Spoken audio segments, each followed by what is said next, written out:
Welcome to the Nonprofit Compliance Brief, where we explain charitable solicitation and multi-state fundraising requirements in clear, practical terms for nonprofit leaders and finance teams. This podcast is produced by Ironwood Registrations. It is really great to be here for this deep dive today. Yeah, we're glad to have you. So I want you to picture this for a second. You are really passionate about a cause.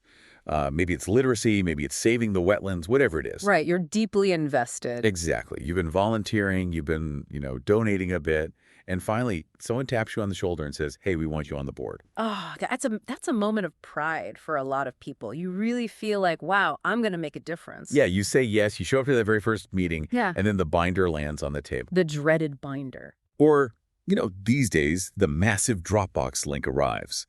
And suddenly, it is not just about saving the wetlands anymore. It's about fiduciary duties, liability insurance, multi-state compliance. I mean, I've had friends tell me they actually wanted to quit after their first meeting because they were just terrified. Terrified they're going to break a law they didn't even know existed. Yeah, exactly. Yeah, that's what I call the Sunday night panic.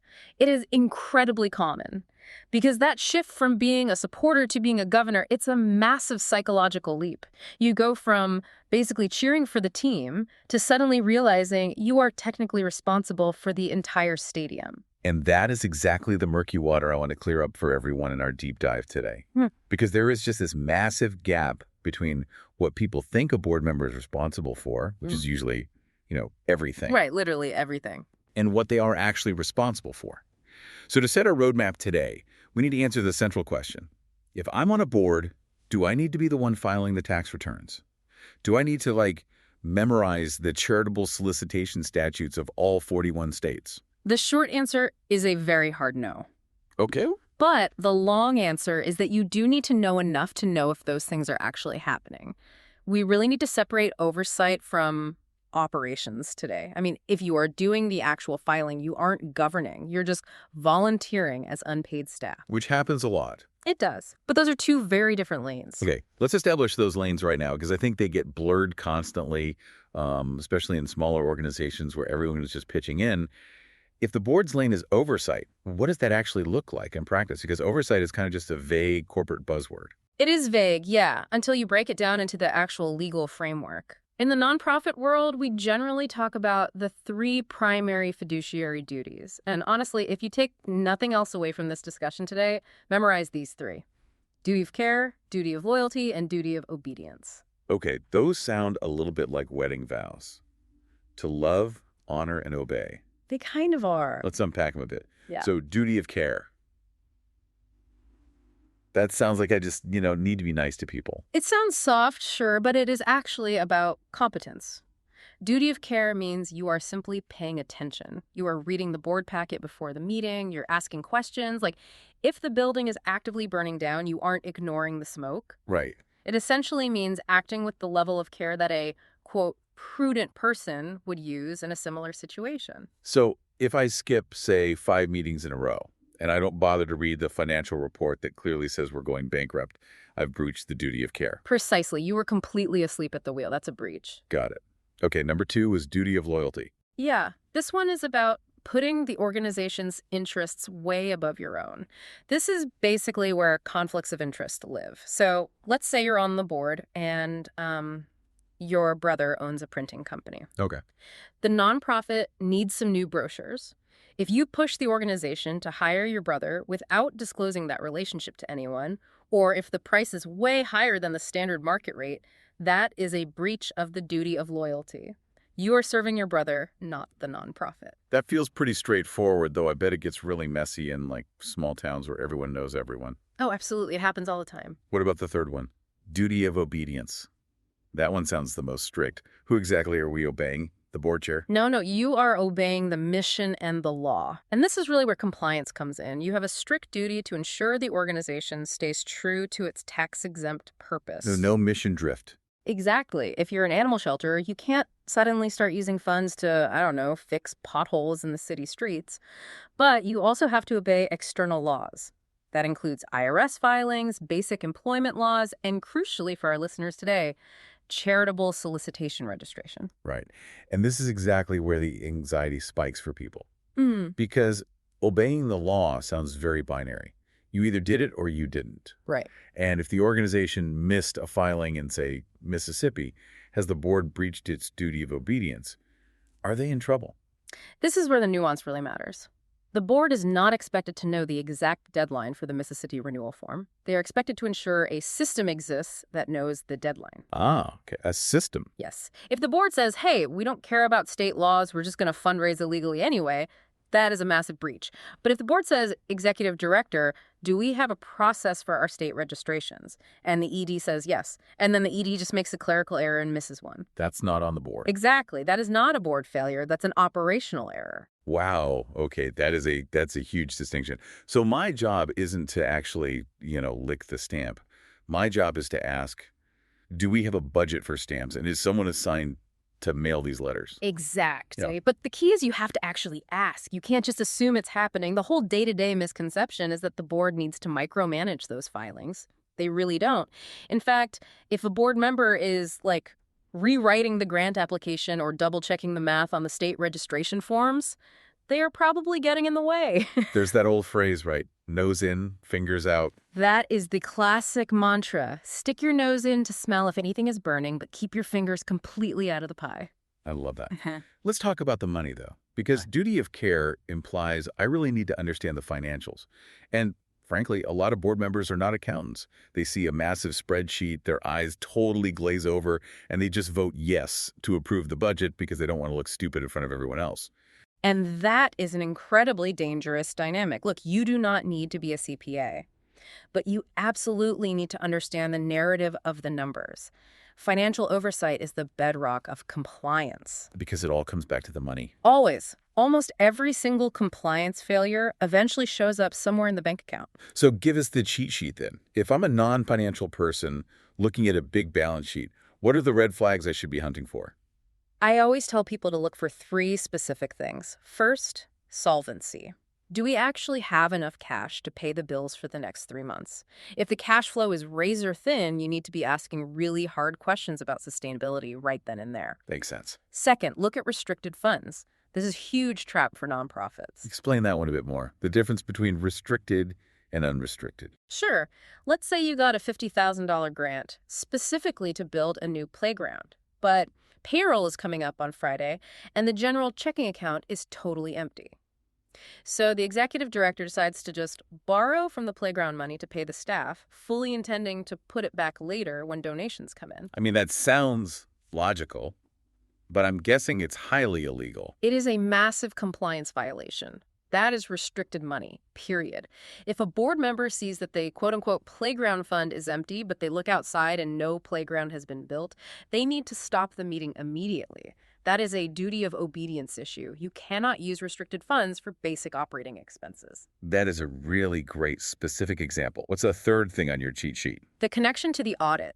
If you are a big enough organization to actually have an independent audit, the auditor will give you something called a management letter. It's usually separate from all the big number crunching. It lists your internal control deficiencies. That sounds incredibly boring, but I'm guessing it's where all the skeletons are buried. It is arguably the most important document the board will ever see. It tells you if, for example, the exact same person writing the checks is also the person balancing the checkbook. Oh, wow. Yeah. If an auditor says, hey, you have a major lack of segregation of duties here, and the board just ignores it for 3 years, and then someone eventually embezzles $100,000, now the board is absolutely on the hook.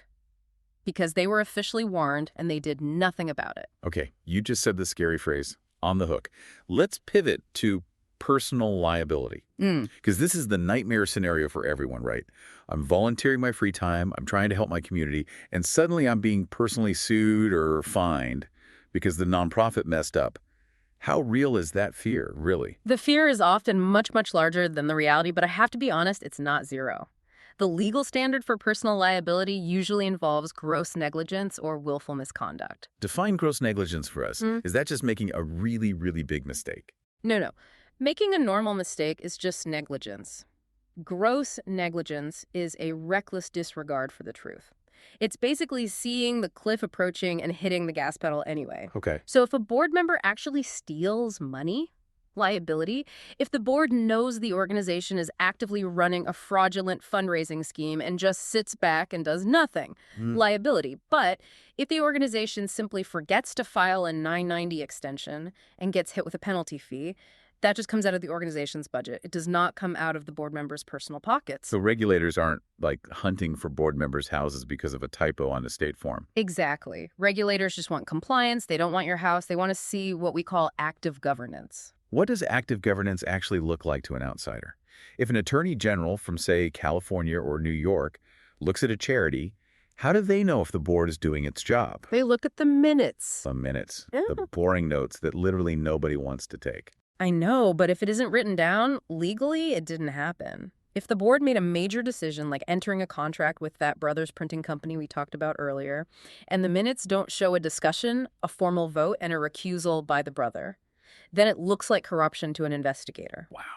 But if the minutes show a robust debate, a review of 3 competitive bids, and note that the conflicted member physically stepped out of the room, it looks like perfect governance.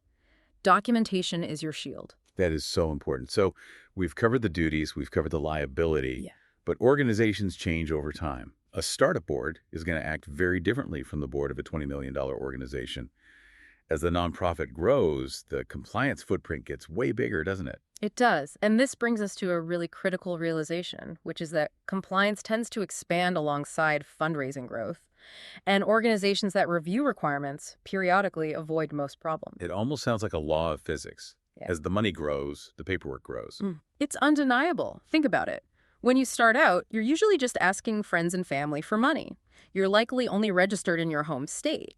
But then you add a Donate Now button to your website. And suddenly anyone can give. Exactly.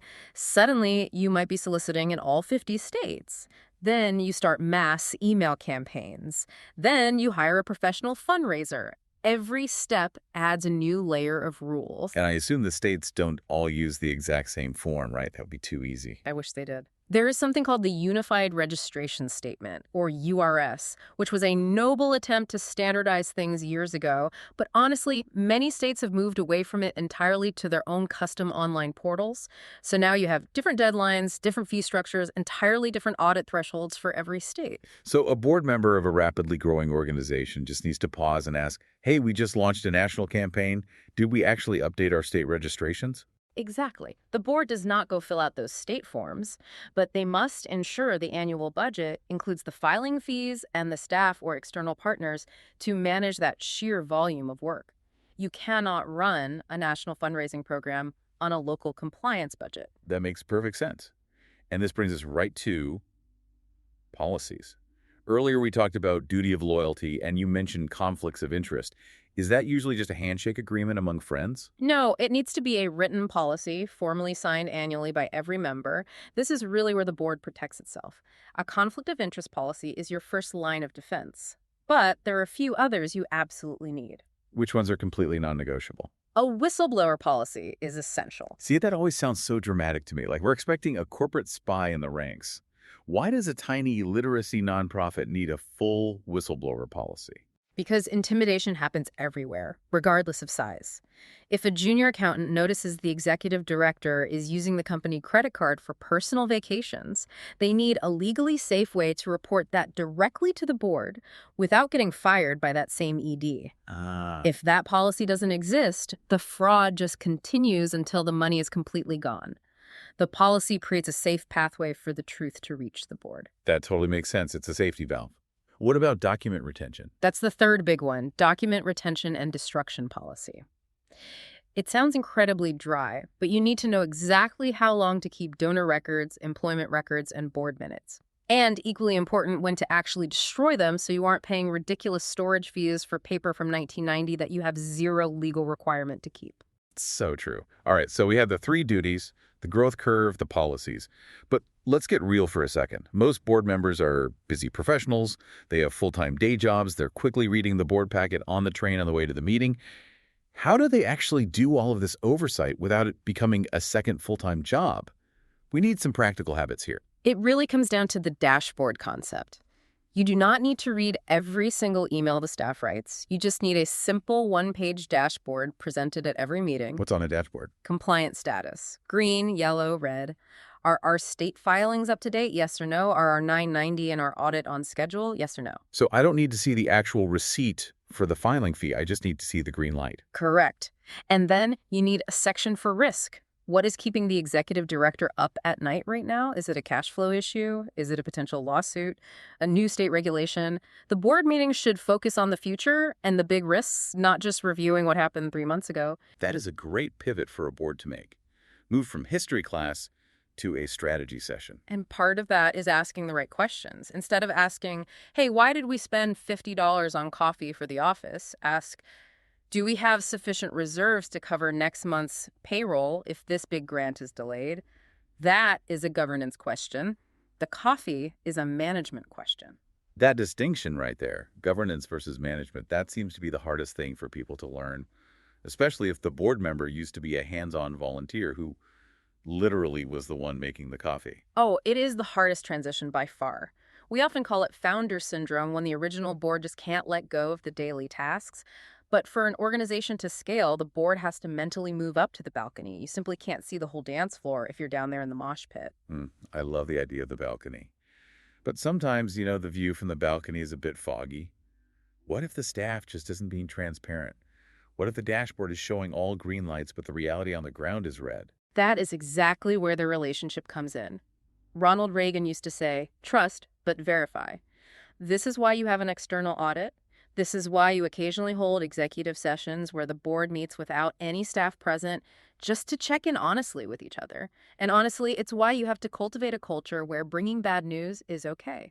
Say more about that culture piece. Well, if a board screams and points fingers every time there's a tiny mistake, the staff will naturally start hiding their mistakes.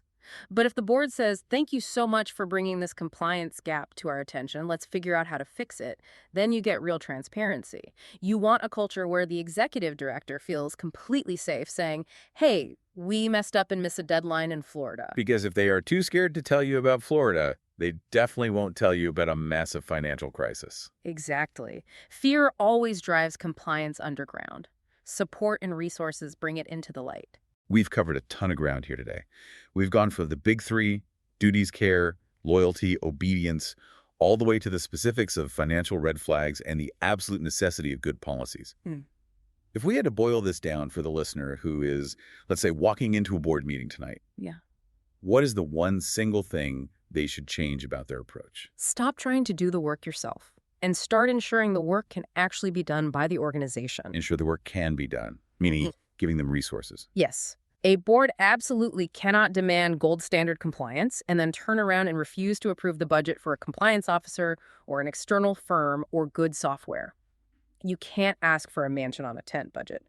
The most compliant thing a board can ever do is ensure the staff has the time, the money, and the expertise to handle the regulations. It's basically putting your money where your mission is. It is. And it's realizing that your true value as a board member is your judgment.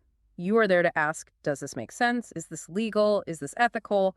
You are the conscience of the organization, not the administrative assistant. I think that's going to be a huge relief for a lot of people listening. You don't have to be the expert in every single thing. You just have to be the expert in asking why and how. And who? Who is actually responsible for this task? If you know who is responsible and they have the resources, you're halfway there. I want to leave our listeners with a bit of a provocative challenge today to think about on their own. We talked earlier about nose in, fingers out, but I want you to think about your specific organization right now. If the entire board disappeared tomorrow, just completely vanished, would the organization's compliance system keep running smoothly? Or would it completely collapse because you are the one holding it together with cape and string? Man, that is the ultimate test right there. It really is.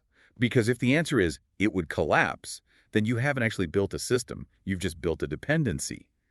And true governance is about building something that lasts way longer than your personal term limit. That is the very definition of stewardship. Helping versus hovering. Building versus patching. That has to be the goal. Absolutely. Couldn't agree more. If you found this discussion helpful, you can find additional compliance guides and visual resources at ironwoodregistrations.com. Thanks for listening.